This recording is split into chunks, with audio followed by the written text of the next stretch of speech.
Welcome to the Creative Strengths Podcast. I'm your host, Christian Howes, and today we're discussing the art and utility of writing, especially for musicians and teachers or freelance creatives. I have a very special guest today, somebody who I follow and learn from, John Bejakovic. He's going to share a lot of really powerful lessons. There's some giveaways that you can get if you follow the links to his website or mine. If you've ever thought of yourself as a writer, that you'll really enjoy this episode. I do want to mention our sponsor, Electric Violin Shop. If you are a string player, Electric Violin Shop is my go-to resource for all things electric strings. If you have any needs, whether it's amplification, effects, electric violins, all that kind of thing, call them at their number at their website, electricviolinshop.com, and speak with a human. So introducing our special guest today, John Bejakovic. 10 plus years ago, John escaped an office job in IT and he started working for himself, writing online, which is what he's been doing ever since. In that time, he sold tens of thousands of copies on Amazon of little ebooks. He's written 40-page sales letters for course creators, and he's written thousands of daily emails for his email newsletter. And I'm here to tell you, I read every one of his emails. He uses these emails to promote his own trainings and courses, which show online business owners how to write simple personal emails and how to make more sales from the same number of people on their email list. You can get great free stuff and just do what I do. Basically, I study John just by being on his newsletter. He's just a master communicator. It floors me every time. So I'll give this a couple times, but I want to make sure you get it now. Get his free newsletter sign up. You want to go to bejakovic.com. The spelling is this: Bejakovic.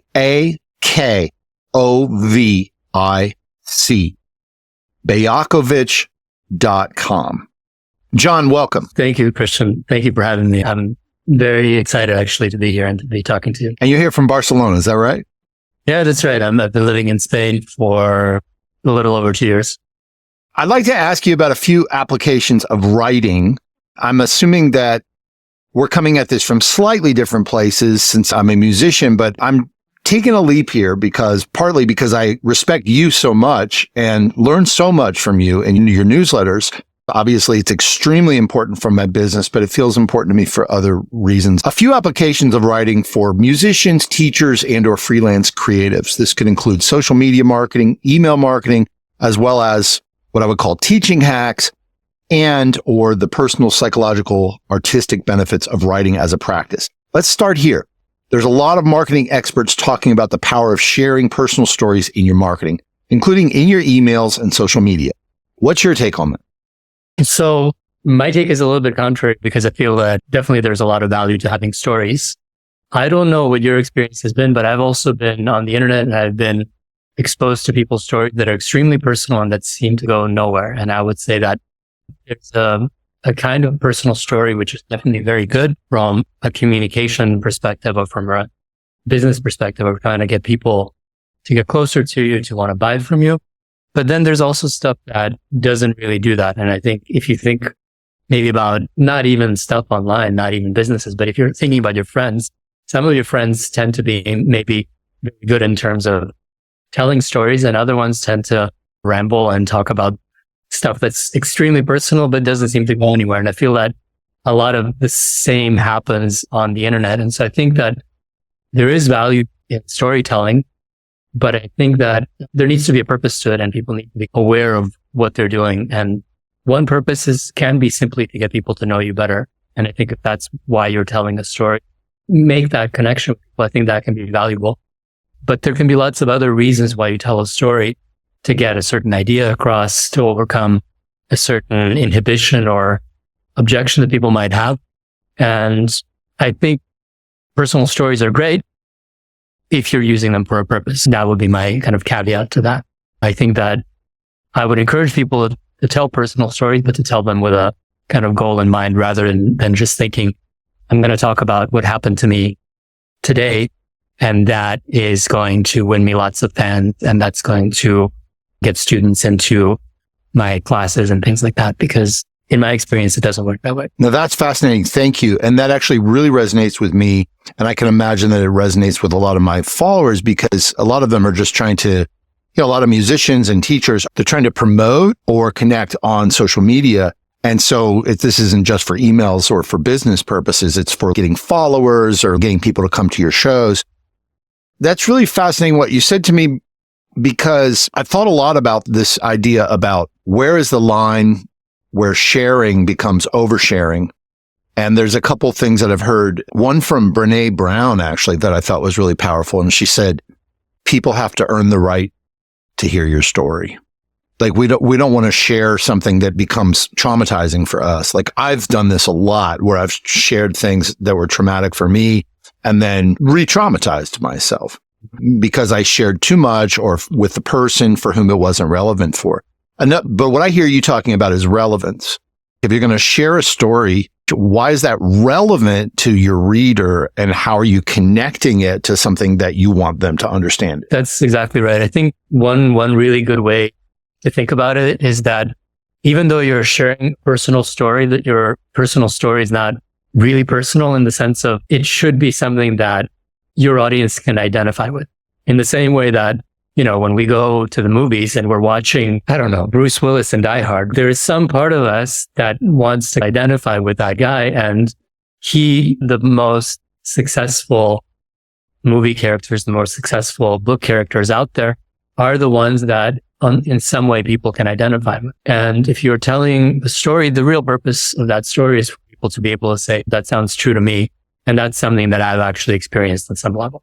And if you are telling a story like that, and with that goal in mind, then it can be very powerful. If you're telling a story which is hyper specific to you and that in no way speaks to the people who are reading your stuff, then not only are you not getting the result you want, but you're probably doing yourself a disservice. How can I act on that? Would it be basically to say, okay, I write this story and then I say, here's why it relates to you? Is that it?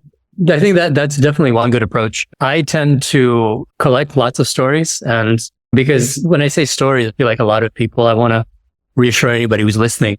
If you're not writing regularly, I feel like there's a lot of mystique that gets built into like storytelling. And we all tell stories all the time, and we can all tell stories. And with a little bit of practice, we can all tell stories in writing as well. So I don't want to make this particularly something that sounds overly complicated. But there's lots of things that are happening to me throughout the day, which I'm like, oh, that was interesting or unique or different or something, or I spot something that happened. So I'm writing stuff and I'm taking notes, and then I'm taking out of, 3 or 5 or 7 potential story ideas. I'm picking maybe one that after a break of 1 day or 1 week or a month still sounds good to me. It still sounds useful, and that has a potential point that I want to drop from it. So I think that's one way where I just have a bigger pool of stories and I pick the ones that I realize after some time are relevant. But I think what you're saying, that is a perfectly good option as well, where I think if you have a story and you really want to tell that story for some reason, then you have the option of simply working a little bit and explaining to people why this actually is relevant to them, right? Because I think if you simply tell a story and you're saying, okay, here's how I corralled penguins on Antarctica during my trip last year, which is something that most people will never, ever experience. But if you tell people that story and then you say, but look, you might never go to Antarctica. You might never have these experiences with penguins. But here's why this is probably more relevant to you than you might see. And then you draw those connections for people so that what you said is, I think, on the point where lots of stuff can be made relevant, but it takes a little bit of extra explanation from you as the writer. So making your stories relevant for your readers is, I guess, that's one lesson that I'm taking from this, that anybody can take from this. If you're going to share something on social media, if you're going to share something in emails, think about how your story is relevant for your readers. I would add also, don't traumatize yourself. Don't re-traumatize yourself just by sharing something for the sake of being quote unquote vulnerable, right? Like vulnerability, like being extremely vulnerable can have consequences, I think, for us. Do you agree with that? Is that what I heard from you before? Or I completely agree with that. I think for me, it goes back to a bigger point of just the game that we are playing, let's say, for lack of a better term. And I think that for me, and it sounds for you, and I can imagine for a lot of people who are in your audience, it's not really a matter of how do I get rich quick tomorrow, right? Or how do I get some sort of huge success from today to tomorrow so that I can quit? We're recording this in the end of October. How do I quit by Christmas time this year, right? And retired. But it's more, okay, how do I build some sort of sustainable online business doing what I enjoy that I can imagine doing for another year or 5 years or 10 years or however long I want to do it. And I think a part of that is, if there's things that you don't want to talk about, if there's things that are traumatizing to you, simply don't do it until you're ready to do it, or don't do it ever. And I think that it just goes back to a bigger point of figure out what works for you, and you can oftentimes build a business that supports that. And I think that, there's a lot of glorifying of sharing your most painful and traumatic experiences. And I think maybe there's a place for that. But at the same time, it's absolutely not necessary to be successful and connected with people.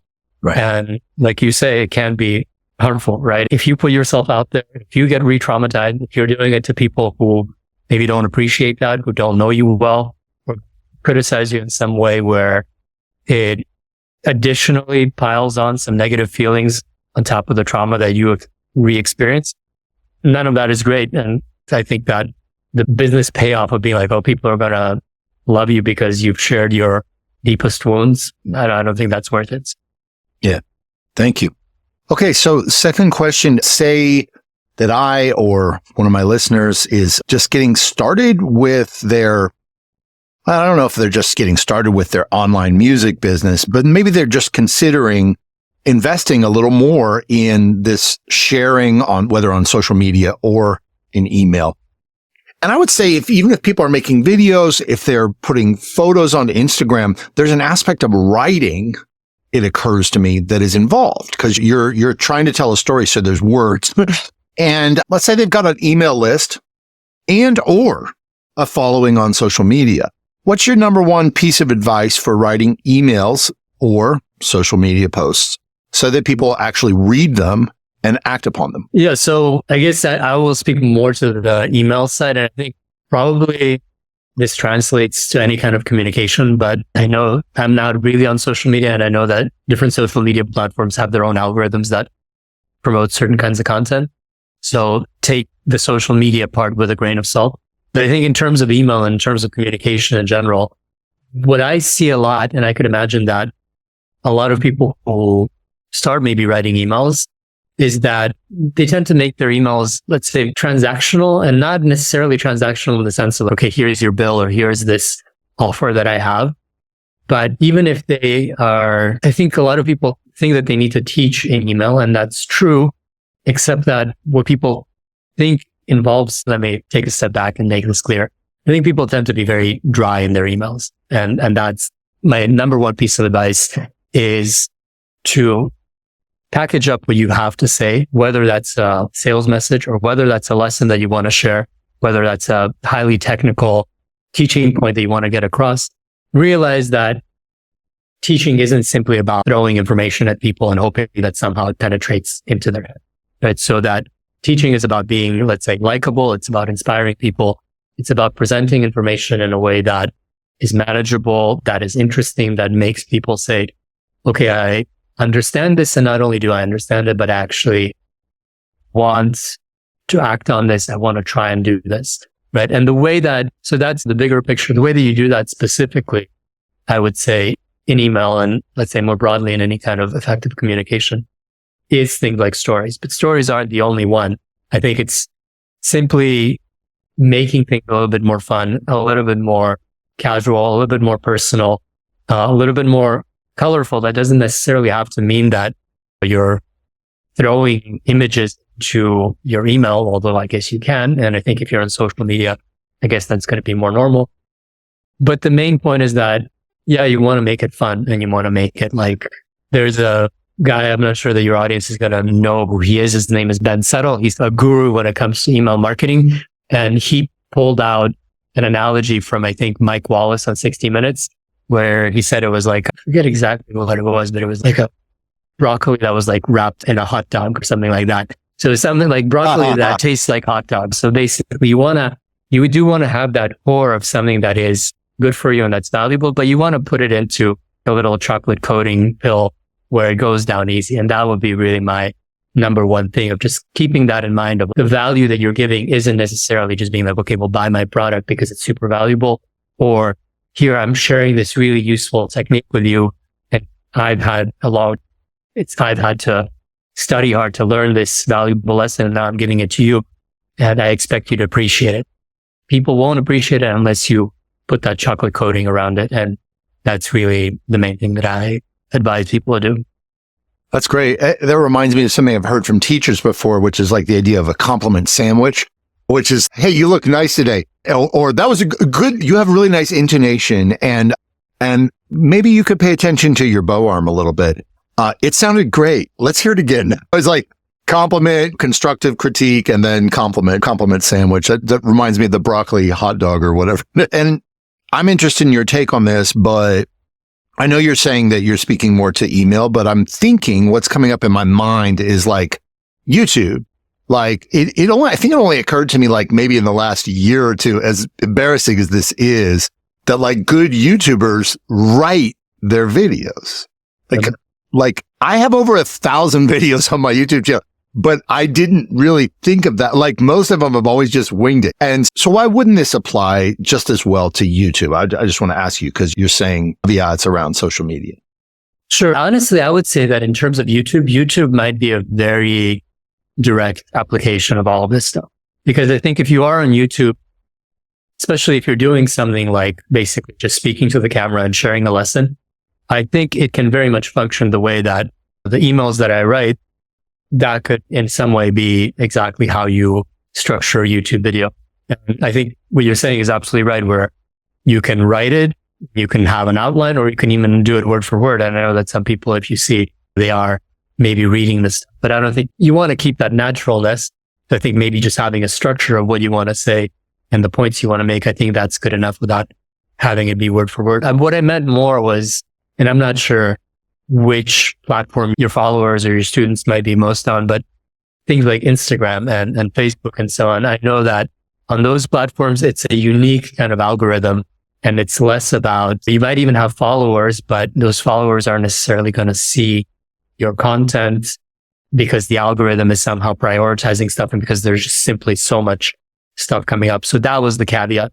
I think in terms of YouTube, if you have your own following on YouTube, and if you have a 3-minute, 5-minute, 10-minute video where you're speaking, I think all of these lessons apply, because again, ultimately it's about effective communication. I think that's just as relevant. That's great. Yeah. And I personally really enjoy seeing some people who do, I guess I would think of this almost as quote unquote thought leadership content on Facebook or LinkedIn. You know, when you see somebody in a personal profile on Facebook or on LinkedIn or even in a Facebook group, and they'll do a piece of more, I don't know, thoughtful writing or storytelling, to me, it feels like it's the same as doing it, or it has the same impact as it would in an email. But what you're saying is that there's a disadvantage, or there's an advantage with email because you're going to reach people in their inbox. Did I get that right? Or? Yeah, I think so. So again, I'm not on social media at all, and I don't know the statistics for the different platforms, but I really doubt that if you write a LinkedIn post or if you write a Facebook post, that 30% of people you're connected to or who are in your audience are going to see that and read that. And I think that with email, if you do a good job writing email, and if you're getting your subscribers without bribing them in some sort of ridiculous way, I think it's pretty normal to get 30% of people to read everything that you put out, even every day. And in the inbox, things arrive. For me, at least, they just sit there in my Gmail inbox, and I have to either decide to read it or not read it and discard it. But on LinkedIn, things disappear, and on Facebook, things disappear. And if you don't maybe catch it in that window when Facebook serves it up to you, then it won't ever get served up. And that's why I feel that, again, I'm just guessing here and speculating, but I know that people who are successful on those platforms, they tend to write as much for the algorithm as they're writing for the audience, and which is not something that you have to do really in email as much. You can write to your audience and not particularly worry about Gmail and whether Gmail will serve up your email or not. So that's the difference. Got you. It's interesting because I know there's probably a lot of people here that will want to communicate on these other platforms. They may not get it together to get an email list or do subscribership, but I certainly would encourage them to. I've actually started going into trying to write daily just in the last few weeks to my list after many years of writing maybe once a week or twice a week or sporadically. So I want to ask you, I'm still going to use this idea of how often do you email? How often can you email? And how often should you email? And I'm just going to put it out there for people. You can substitute making a YouTube video or posting on Facebook or LinkedIn or whatever it might be. But I would love to get your take on those questions. Yeah. So I guess let me go backwards. So how often should you email? I would say that there's probably upper bounds on how long you take between emails where people forget about you. I think it's going to depend. If people are in your audience and maybe they are writing to an email list of people who are former students and they have a personal relationship with, that's a different thing, because if my former music teacher writes to me, even if it's not every week, there's a really good chance I'm going to read that and open that. That said, if you're maybe transitioning to where you're online and you have an audience of people who you haven't interacted with so closely, and if maybe people just find you thanks to maybe your YouTube content or something like that, if you're not emailing somewhat regularly, then people really will forget about you and they will say, I don't know who that is, or maybe I remembered. And I feel that a lot of people have this feeling that they don't want to email too often because they will get people unsubscribing from their list, or they will get people who are annoyed that they're writing. And in my experience, it tends to work the other way around, where if you write very sporadically, then you do write people like, I don't know who this is. I don't really want to read this right now. And I probably don't want to get more messages like this in the future. And that's why they unsubscribe. And then you send what you think only email once a month or once every 3 months. You wrote something from the heart and then you send it out and a bunch of people unsubscribe. And I feel like that can be heartbreaking. And I feel that if you email more regularly, yes, there will be inevitably people who say, I don't want to get all these emails. But I think in part, you will select a group of people who are happy to hear from you more regularly. And there's also kind of a middle ground of people who might say, I don't want to get all these emails. But when they start getting them, they're like, actually, this isn't so bad. I'm actually enjoying these. And especially if you do that broccoli hot dog thing where these are actually fun and I am learning something. And I would never have thought that I would read somebody's emails maybe 3 times a week or every day. But I'm doing it, I'm enjoying it, right? And my point being that you can, by the act of sending these emails, you can actually change how people think and how they behave. Where before, if you asked them, they would say, no, I don't want to get emails every day. But if you're sending them good emails, then suddenly they say, I don't ever want to get emails from people every day, but I read yours. And that's possible to do. And in terms of how often you can email, very often, there's a lot of people who are getting clued into the fact that if you're emailing every day, it can actually be good for your business. It can be good for your students because they are maybe getting more motivated because they're learning stuff from you, because they're closer to you, because that means that they're more likely to come and take lessons from you or learn from you or buy a course or something like that. So in all of these ways, it can be beneficial. And I feel that there's more and more businesses that are learning that actually email is a super effective channel. It has been, it continues to be. And actually, yes, even emailing people every day can work very well. And then in terms of how often you can email, I think that really might depend on the market. And I can tell you that in the kind of marketing market that I'm in, people can take it to extremes. So I'm doing a big promotion. I'm not even sending only one email a day, but I might finish that promotion sending multiple emails. I won't shock your audience by saying what my kind of record is in one day. You can send more than one email a day and you'll make more sales. And people, if they don't want to read, they simply won't read, especially if you've been sending emails regularly. Those emails are fun. And even if those emails that you're sending multiple emails in a day, you can still, people won't be unsubscribing in droves. They might not unsubscribe at all. Thank you for that. And one of the things that I heard before was that if people really care about the subject that you're sharing on, that they absolutely will want to read every day. Or even if they don't read they'll want to receive your emails every day. If you have somebody comes and fixes the roof on your house, you're not really passionate about roofing. So you don't want to get necessarily emails every day about roofing services. But if you're passionate about music and it's something you really identify as, you're passionate about it, then you might want to get my emails, assuming that I'm giving you something thought-provoking or valuable or motivating that has to do with your identity as a musician. And I certainly feel that about you. That's why I read your emails. I don't want to unsubscribe because I find them tremendously valuable because they provoke me to think about how could I be a better writer, but also how could I serve my audience? How could I be a better business person? By extension, how can I be a better person? It's that level of depth. I do want to just remind people, like, get on John's email list. It's at Bejakovic.com. That is Bejakovic. Just get on his free email newsletter. I read it every day. Would you say that's right? Did I get that right or not? Do you agree with that? Yeah, absolutely. If you think about things that you enjoy doing, right? So if that's playing music, that's reading, or if that's following some sort of TV show or something like that, or just entertainment in general, there's a lot of things that we do regularly and that we enjoy, and that it's not a chore of saying, oh God, I have to eat another delicious meal today, right? It's the kind of thing of, okay, great. I'm looking forward to this event of preparing some food and enjoying the process of preparing food and enjoying the process of eating it. And if you as the writer are taking the attitude of, I'm having fun writing and I want to make this fun for my audience, and at the same time, I want to make it somehow nourishing or valuable in its own, then I think it's the equivalent of, okay, this is a nice snack or a nice meal that somebody took the trouble to prepare for you.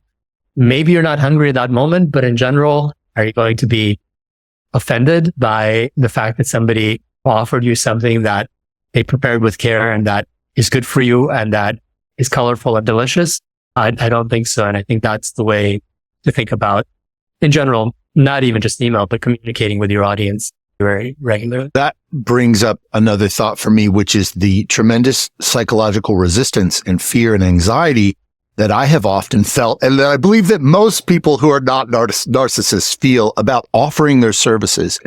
Is there any kind of story that you would share about, like, you overcoming that barrier? You used to have a full-time job in IT. You made a conversion to doing professional copywriting for all kinds of businesses and helping them. Presumably, you might even coach people sometimes on that. But it feels like the ultimate thing is like you offering your courses, your services. Was that ever scary to you? And has there been any kind of transformation that you've gone through in the process of writing daily and making offers daily? Yeah, absolutely. I think there's multiple things, but I think the biggest one is just the fact that, again, if you're thinking about this as a long-term thing, right? And if you're thinking about it, okay, I'm going to be here in another year. I'm going to be here another 2 years, 5 years. I'm enjoying what I'm doing. I'm happy to be working with the people that I'm working with. I like my audience.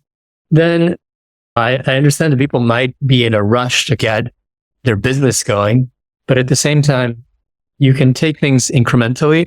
Let me give you an example. When I started writing for clients first, before I started writing for myself, and my first client, I wrote a 7-part email sequence. So probably around 2,000 words of copy or maybe more.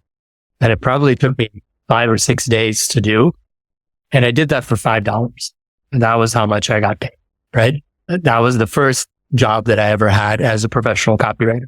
And I was thrilled with that because somebody paid me $5 for copy. And I was absolutely fine with that because I had a schedule that I had set for myself. And I said, I'm going to do these first 5 jobs for $5 for the 7 emails. And I managed to do that within the first 2 or 3 weeks.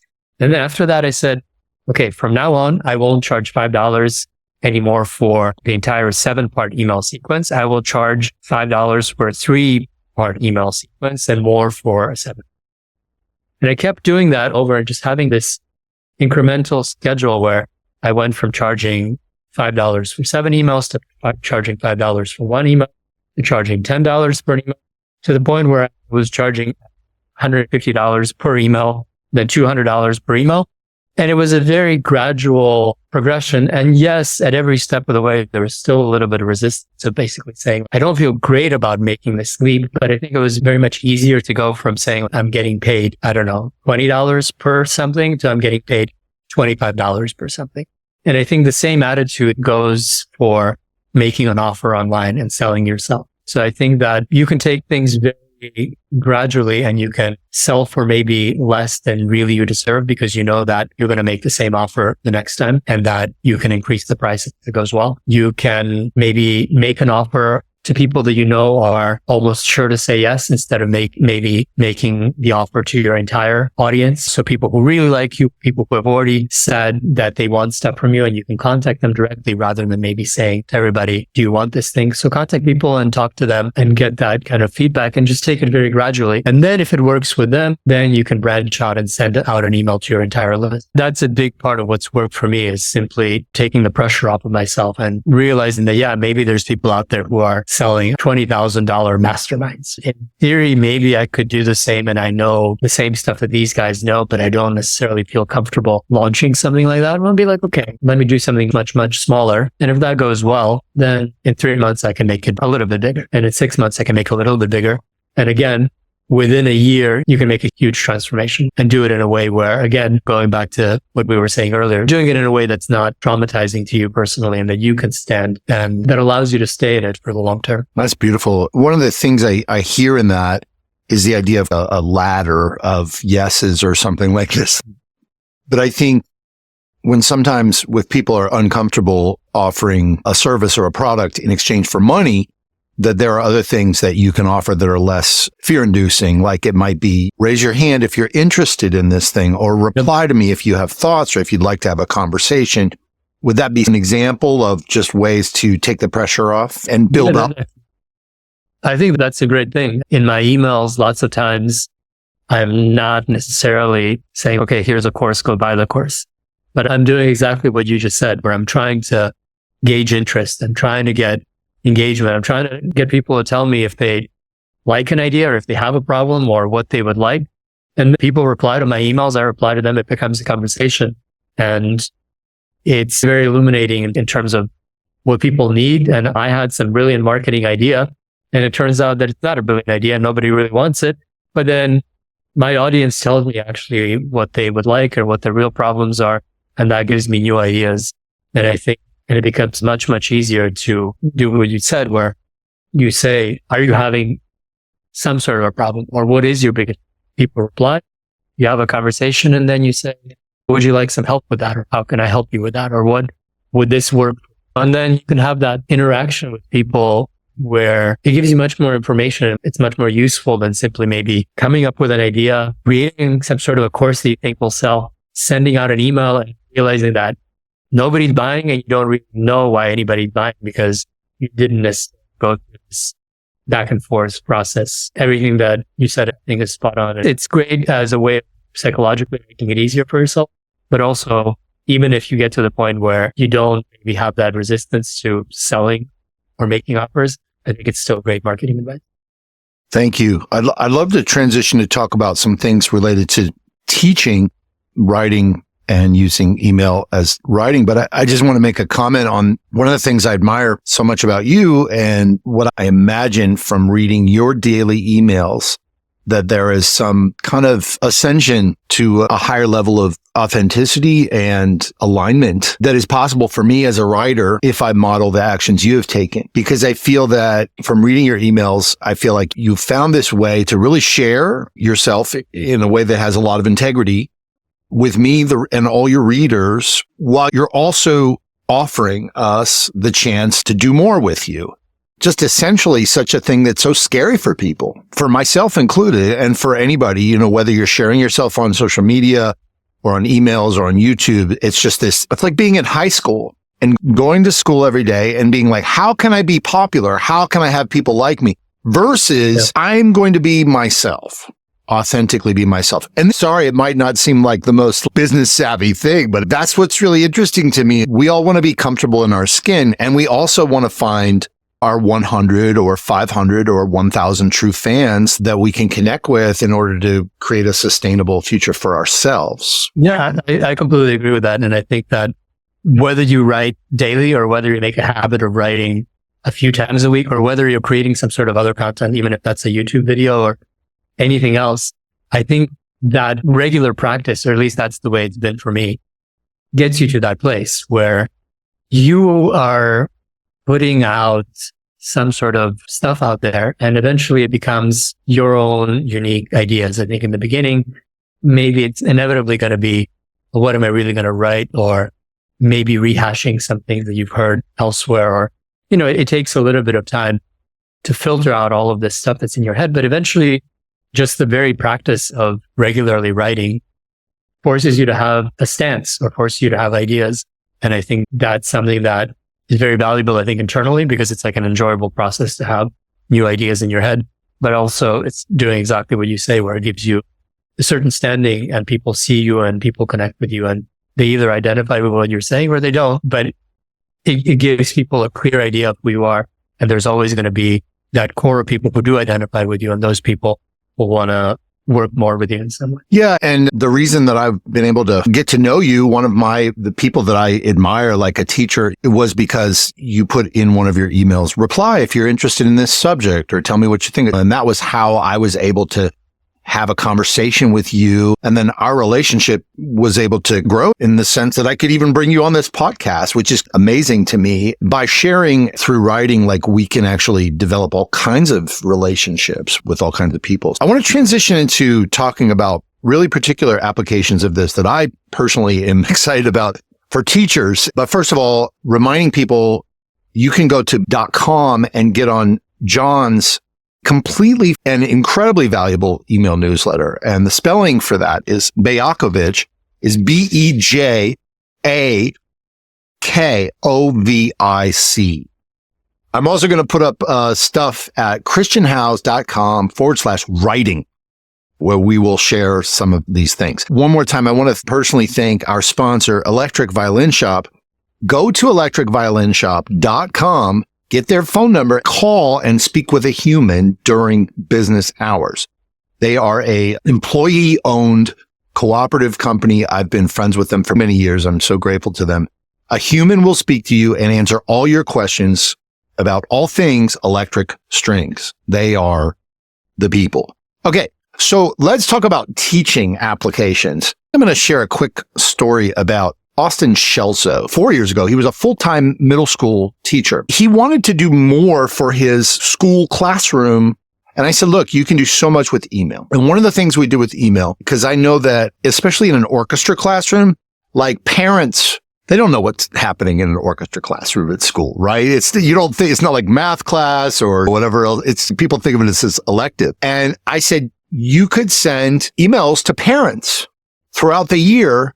Number one, informing them what the heck is their kid doing in your class. Number two, telling them what's expected of their kid, and coaching the parents on how to help their kids succeed in orchestra class. And so I was like, if you just write emails and send them to the parents, because he said, one of my goals is to get parents more engaged. I said, well, you can get parents more engaged with emails, and you can actually track those analytics with emails as well. And so he was able to say, like, we had 5% parent engagement.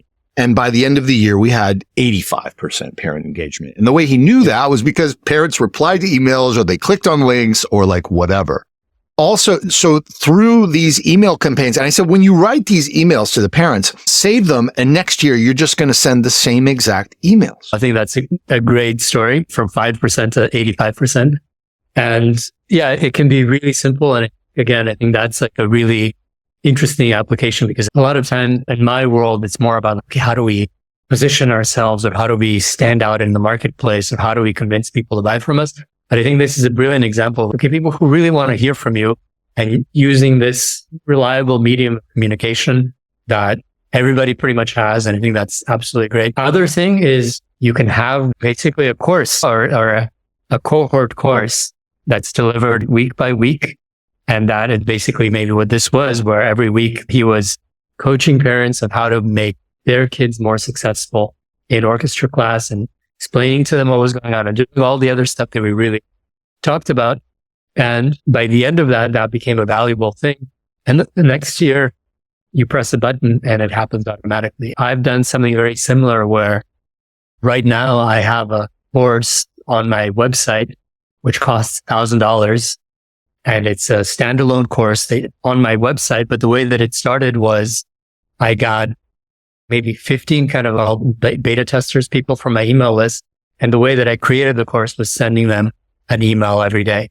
And those emails became the content for the course. And then for a while, I was just simply rerunning the course as a cohort course, where again, I get a new batch of people. I'd press start for my little email automation. Emails would go out. People would get it. They loved it. They thought the course was amazing. Eventually, I decided to convert it into an evergreen course that wasn't a cohort course, but that was my decision. But the point is that if, again, going back to the idea of maybe taking things step by step instead of being overwhelmed, I need to create a course and it's enormously difficult and it's taken me months to do. Don't do that necessarily. Do it for $10. Get 10 people to sign up for $10 and send them emails over the course of a month or 2 months. I don't know how many months you need to get something. And you've done that. And it doesn't matter that you've made $100 in total because you've had the feedback and you've created the content. And then you can repackage that or resell it as many times as you like. And that's a wonderful thing. I love this. So let's make it even easier. Let's say it's a 7-day email course. You're going to charge $10. Anybody here, I'm going to give you a challenge, whether you're a teacher or whether you're a musician who wants to create any kind of course. And we're going to get one of the best people I know in the world to refine this for you. Think about something you can teach in a series of 5 emails. Let's say that you're a violin teacher and you want to teach your take on vibrato. Could you teach that in 5 emails and you send people to maybe 3 or 4 YouTube videos? Absolutely. Your take on vibrato, sell it for $10, right? Let's say you're a bass player and you want to teach somebody how to do slapping. Go from level 0 to level 3 of 10 slapping. That's a very concrete result. And I'll bet you could teach it in 5 emails and you could have 4 accompanying 5-minute, 3-minute videos to go with that. And you could give them that result and charge $10 and feel really good about that. And then if I hear what John's saying, you're going to get people to raise your hand. You're going to say, hey, do you want to learn how to go from 0 to 3 vibrato or 0 to 3, or 3 to 6, like slapping the bass? If so, let me know. And if I get 10 people interested, I'm going to make this course for $10. And then you'll have 2 weeks that you can make the course, or you could even start it today. Today, maybe you brainstorm like simple results you could give people and that you could put out to on social media and say, who wants this if I make it? And then once you get people to take it, you would already have the course. It would be done. Did I get that right? Yeah, absolutely. So I think it's a great way to do it because there's a kind of deadline where you need to start delivering this course. You're limiting exactly what it's going to be. And you can do stuff day by day. And then once you're finished, you have this course that you can do over and over. And I really like what you said, where I feel that a lot of people, I don't know whether this happens with music teachers as well, but in my world, a lot of people who are creating a course for the first time, they try to do too much, right? So it's okay. Let me take you from not playing bass to being like the most amazing bass player in the world who is going to be admired for generations to come. And I think that is setting yourself and your students up for failure in a way. And I think what you said is much, much better, where it's focus on one specific technique. And even within that specific technique, focus on taking people 1 to 2 steps ahead rather than that full journey. And that's definitely something you can do in a very limited and concrete number of emails, number of days, and make it easy for yourself. Okay, I have this responsibility for the next 2 weeks or for the next week, creating this lesson every day, sending it out. Another thing is I want to highlight, if you do it this way, it's very forgiving, because if people are buying a kind of finished course, and if there's a typo in there, or if there's a broken link, or if there's something that's unclear, people will rightfully be critical and say, this feels sloppy and I can't believe I paid for this. And that's not to discourage anybody from creating a course, but I'm just saying that the format matters and it's going to set certain expectations. If you're doing it as a live email course for the first time around and you're telling people that that's what it is, it takes the pressure off of you as well. It makes it so that, you mess up. People completely understand you're creating these lessons for them day to day. It's an interaction. You messed up. You send another email.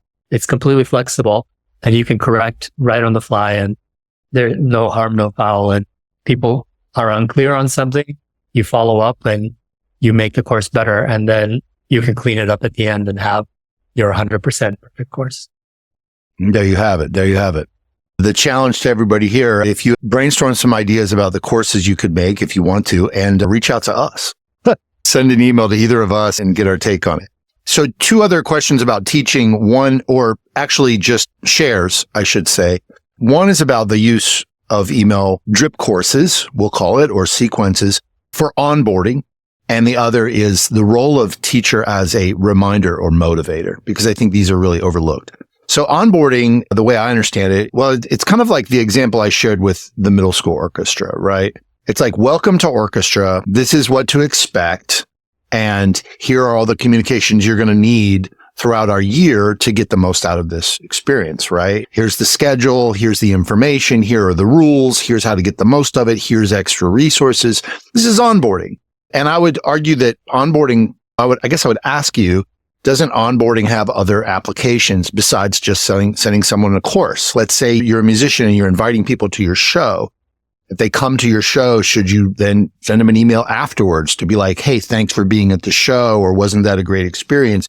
Or even people that didn't come to the show, should you say, you missed it, but I want to share what happened? Or maybe I'm taking the analogy too far, but what would you say about onboarding? I would say, for example, for me, I personally don't have any kind of onboarding welcome sequence except one email that confirms to people that they signed up. Just that's it. But that's because I'm writing daily emails and I want people to get the email that I'm writing right now. I think onboarding sequences make sense, but I think it goes back to the conversation we started with about stories, where you should have reasons to do it. And I feel a lot of people, again, kind of like with courses, maybe they get overwhelmed with what they need to put into this onboarding sequence and what they need to do. And I think my advice would be, don't put anything until you're clear on what you want or what you need. And maybe until you even have emails that you've already written, which you can just repurpose. In terms of what you can do in an onboarding sequence, it's up to you. You can get people to know you. You can tell your story if that's relevant. You can share your philosophy. If you have a unique philosophy of teaching music, playing music, of just general life, you want people to know those things and you want people to either identify with you or realize that maybe they're not in the right place. Yeah, you can put all of that stuff in a welcome sequence or in an onboarding sequence. You can tell people about your best, most important courses, offers. You can tell them how they can work with you. All of that stuff can be there, particularly if it's not something that maybe you talk about in every email, right? If you have lots of offers, lots of stuff, you want to make sure that people get clear on who you are and what you do. But my personal advice would be, again, don't overthink this. Don't try to limit yourself to the point where you're like, I got to get this before I can write regular emails. I got to make sure that if people get into my email list, I get this 2-week onboarding sequence. And I would say sooner, just start writing and you can always come back and take already content that you've already created, which serves a certain purpose, which people are replying to those emails. People are maybe buying from those emails. People are clicking and you say, okay, this is great.